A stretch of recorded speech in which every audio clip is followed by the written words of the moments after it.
Sesudah itu di Madinah, di tempat makamnya Nabi Muhammad, dengan tiba-tiba ketika saya sholat subuh sedang baca Qul a'udzu birabbinas malikinas ilahinas, itu dengan tiba-tiba saya melihat ada seorang laki-laki pakai jubah tinggi, setinggi melebihi makamnya Nabi Muhammad. Tadi saya ceritakan sebelumnya saya adalah Bani Kedar, bapak saya dari Arab, ibu saya dari Sunda. Waktu itu saya sebetulnya ingin meninggal karena perdarahan terus. Jadi kepercayaan kalau meninggal sana dosanya diampuni. Tapi ternyata lain, apa yang dipikirkan manusia, kehendak Tuhan lain. Kami dari Malaysia dengan saya setelah tawaf, kami melihat salib di atas tulisan. Sesudah itu di Madinah, di tempat makamnya Nabi Muhammad, dengan tiba-tiba ketika saya sholat subuh sedang baca Qul a'udzu birabbinas malikinas ilahinas, itu dengan tiba-tiba saya melihat ada seorang laki-laki pakai jubah tinggi, setinggi melebihi makamnya Nabi Muhammad. Tapi setelah itu saya pingsan karena melihat sinar dari kepalanya itu. Ternyata waktu pingsan saya dibawa ke awan-awan. Setelah di awan-awan, entah dari apa kok dari mulut ini mengatakan, Isa, Isa, Isa, aku nggak mau mati di sini. Aku mau dikumpulkan dulu dengan anak-anak gitu. Akhirnya karena saya menendang kaki, tangan juga ikut ke kanan ke kiri, jadi mereka marah. Ibu kok sholat subuh dikatakan Isa, ibu rupanya kemasukan setan, katanya begitu. Tapi ya puji Tuhan, setelah saya merenungkan, akhirnya setelah saya pulang, saya membaca Taurat dan Injil dari Al-Quran. Ternyata saya baru tahu bahwa Alkitab itu adalah untuk Taurat dan Injil, kitab suci umat Nasrani. Kalau Alkitabi adalah Al-Quran. Jadi artinya kitab suci umat Islam. Dan waktu saya belajar di sana, yang diajarkan tuh yang terpenting, ibu harus mengerti bahwa di dalam surat Nabi Muhammad diturunkan ada ayat yang hak, ada yang batil. Nah itu harus tahu perbedaan antara yang hak dengan yang batil. Akhirnya baru saya tahu kok pengajarannya lain dah. Yang hak yang bagaimana? Yang hak itu yang membenarkan isi kitab-kitab sebelumnya. Contoh Ali Imran, bahwa Al-Quran itu membenarkan isi kitab-kitab sebelumnya. Jadi di situ ada Allah berfirman, Hei Isa, aku akan mewafatkanmu dan mengangkatmu ke sisiku dan pengikutmu akan kujadikan lebih mulia atau di atas orang-orang kafir sampai hari kiamat. Terus saya kaget, loh katanya Isa Al-Masih tidak wafat dan tidak disalibkan, tapi orang lain. Nah dulu saya waktu jadi Bani Kedar, di surat An-Nisa ayat 157 dikatakan, sesungguhnya kami telah membunuh Al-Masih Isa putra Maryam, tetapi di bawahnya bertentangan. Isa tidak mati dan tidak disalibkan, karena yang disalibkan orang lain. Nah itu saya waktu masih Bani Kedar percayanya itu bahwa Isa tidak wafat dan tidak disalibkan, tapi Isa diangkat ke sisi Allah. Tapi terus ada di surat Yunus, surat Nabi kepada Nabi Muhammad, kalau kamu ragu-ragu tentang apa saja isi Al-Quran yang hak, yang membenarkan isi kitab-kitab sebelumnya, bertanyalah ke umat Nasrani, yaqra'unal kitaba min qablika. Bertanya kepada umat Nasrani yang sudah membaca kitab-kitab sebelumnya. Sesudah itu saya tidak berani menanyakan ke orang Nasrani. Saya nanti dibohongi. Jadi saya bacanya dari Al-Quran, mengikuti. Harus bertanya, ketika saya bertanya, ya bertanya. Depan saya kebetulan orang Batak. Jadi bertanya, apakah benar Isa Al-Masih? Iya Bu, Isa Al-Masih wafat dan dibangkitkan, hidup kembali menjadi Tuhan gitu. Puji Tuhan, akhirnya saya terima Yesus sebagai Tuhan. An-Nisa 4 ayat 159. Tidak seorang pun dari orang-orang kafir min ahlil kitab sampai sekarang yang beriman kepada Isa. Terus di ayat 162-nya ketuhanan, orang-orang yang berilmu mengatakan bahwa ketuhanan, percaya dengan ketuhanan Isa. Akhirnya saya baru percaya bahwa Isa Al-Masih itu Al-Quran yang diterjemahkan oleh Departemen Agama Republik Indonesia. Penerbitnya CP Jaya Sakti Surabaya mengatakan Mukadimah artinya Al-Maidah artinya hidangan. Tapi disebut juga Isa Al-Masih adalah penyelamat. Al-Munkij itu artinya Isa Al-Masih penyelamat pengikut-pengikut setianya dari ajab Allah. Nah, akhirnya saya mulai saat itu karena suruh bertanya umat Kristen, jadi saya beli buku tidak bertanya, saya mau belajar sendiri begitu. Akhirnya puji Tuhan, saya disekolahkan Alkitab, tapi saya tidak sampai selesai. Saya hanya tidak ingin jadi pendeta, saya ingin penginjil yang memberitakan kebenaran. Puji Tuhan, saya diutus Tuhan, karena waktu itu saya dapatnya dari Yesaya 61. Ya, maaf Bu, tadi jaringan terputus ya Bu ya? Iya. Ya, silakan Ibu lanjut Bu. Silakan. Saya pertama tidak langsung menginjil, tapi hanya kesaksian, minta kesaksian. Tapi setelah sekolah Alkitab, saya nggak mau selesai, saya menginjil. Akhirnya Tuhan kirim di Bali 3 bulan saya.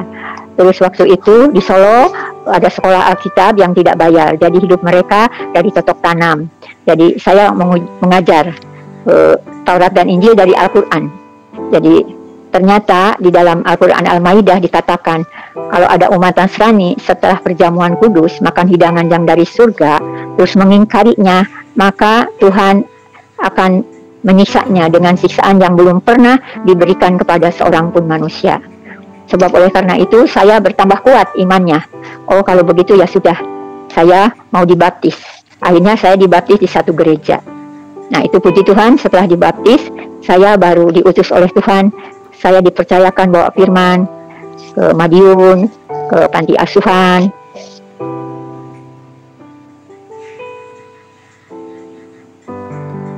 ke Surabaya, ke Bali. Ya puji Tuhan, di Bali kemuliaan Tuhan dinyatakan, sampai ada orang-orang yang dibaptis. Pokoknya setiap saya yang saya singgahi, yang saya sampaikan firman, itu puji Tuhan, ada aja orang yang dibaptis itu. Dan puji Tuhan, hanya setelah COVID ini saya tidak melayani lagi, cuma dengan doa. Sekarang hanya dengan doa syafaat saja. Puji Tuhan, dengan pujian dan dengan penyembahan itu merasa hadirat itu hadir, hadirat Tuhan hadir, sehingga saya bisa berbicara, bisa ada kiriman dari Bali anak-anak muda, tolong Oma doakan. Ya puji Tuhan, dia bisa sampai memberitakan keselamatan kepada ke pulau-pulau. Ya puji Tuhan lah. Begitu juga yang di Bandung, ada orang yang mau jual tanah. Terus ada suatu pabrik ingin ada jemaatnya, pekerjanya 30 orang. Saya kasih buku aja supaya dia bisa menelaah sendiri, tidak bisa dipaksakan. Jadi puji Tuhan, memang penderitaan juga ada. Saya pernah dipanggil karena waktu itu saya ngajar kepada anak-anak Kristen, tapi oleh anak Kristen diberikan kepada temannya. Akhirnya saya dipanggil, foto-foto waktu sedang menunaikan ibadah haji diambil semua, dilihatkan. Ya saya lihat, silahkan, saya memang sudah haji gitu. Tapi waktu diminta pulang tidak ada yang ngaku, nggak tahu gitu. Tapi puji Tuhan, bukan saya yang bicara tapi Roh Kudus yang berbicara. Jadi saya tidak mengkristenkan kok. Saya mah mengajarkan agama Allah. Karena di dalam Al-Quran As-Sajdah, ajaran Isa Masih ajaran agama Allah yang benar. Karena diperlengkapi dengan petunjuk jalan yang lurus, yaitu jalan orang-orang yang diberi hikmat, bukan jalan orang-orang yang sesat dan yang dimurkai. Nah, mulai saat itu saya dipercayakan Tuhan, Pak. Sekalipun COVID, saya masih hubungan dengan orang-orang Bali. Kita berdoa syafaat. Anak-anak muda yang ada persekutuan Gunung Sion juga minta saran bagaimana Ibu caranya supaya saya mendapatkan jiwa-jiwa. Kamu harus kasih, saya bilang. Galatia 5 ayat 22 sampai 23 itu. Kamu harus ada di dalam hati kamu, dan kamu harus menjadi prajurit upahan Tuhan. Jadi jangan takut, jangan khawatir, saya bilang gitu. Ya puji Tuhan, sampai sekarang ya saya masih hubungan dengan yang di Bali, dengan yang di Bandung, maupun yang di Surabaya. Ya ada orang Nasrani mau menikah dengan wanitanya dari Muslim. Saya datangin orang tuanya, saya pakai Al-Quran Pak dari dulu. Akhirnya puji Tuhan, ibunya, neneknya waktu menikah di Bali itu pada datang. Saya puji Tuhan, saya bilang gitu. Akhirnya semua keluarganya terima Yesus. Itulah keajaiban kemuliaan Tuhan dinyatakan kepada mereka melalui saya. Terus saya kalau ada yang sakit juga, saya ya bilang begini aja, percaya aja Yesus wafat dan dibangkitkan. Percaya bahwa Yesus itu tabib di atas segala tabib. Bisa menyembuhkan, bisa menyelamatkan. Isa Al-Masih saya bilangnya, bukan Yesus. Kalau ke Bani Kedar saya bilangnya. Tapi saya sambil tunjukkan Al-Quran. Kalau Alkitab nanti dikira mau mengkristenkan. Jadi mereka itu mengenal Yesus dari Taurat dan Injil, ada yang dari Al-Quran. Ya, itulah Pak, saya mengucap syukur sekali.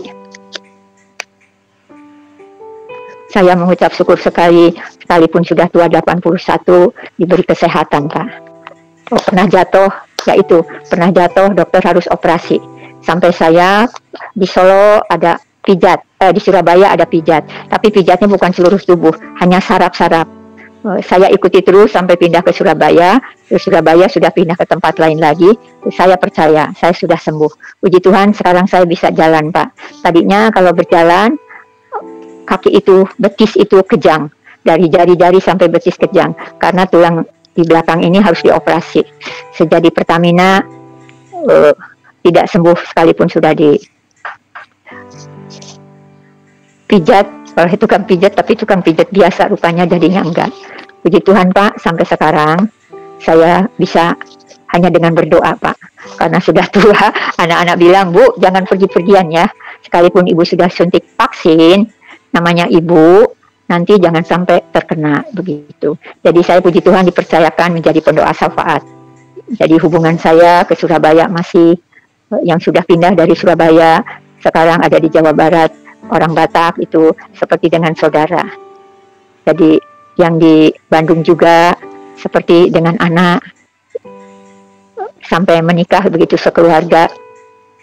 Tadinya tidak disetujui oleh keluarganya, puji Tuhan sekarang semuanya baik-baik. Anak-anak dan juga terima Yesus semua. Kalau anak saya laki-laki 3, puji Tuhan, cuma yang meninggal 1 yang pertama. Puji Tuhan, terus yang sekarang anak laki-laki 2 sudah terima Yesus. Dan waktu itu, waktu kembali pelayanan, main gitar, terus mendoakan. Ya, puji Tuhan lah. Jadi saya mengucap syukur kepada Tuhan. Semoga kesaksian ini juga Tuhan bisa membawa orang-orang diselamatkan. Bisa orang-orang percaya bahwa Yesus itu adalah penyelamat. Karena itu ada di Al-Quran. Yaitu Al-Quran Keluaran Departemen Agama, penerbitnya dari Surabaya, CP Jaya Sakti.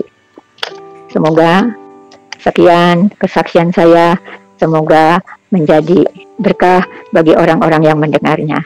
Barangkali ada yang mau bertanya, silahkan Pak. Baik, terima kasih Bu Fatimah malam ini sudah memberkati kita dengan kesaksian yang begitu luar biasa ya.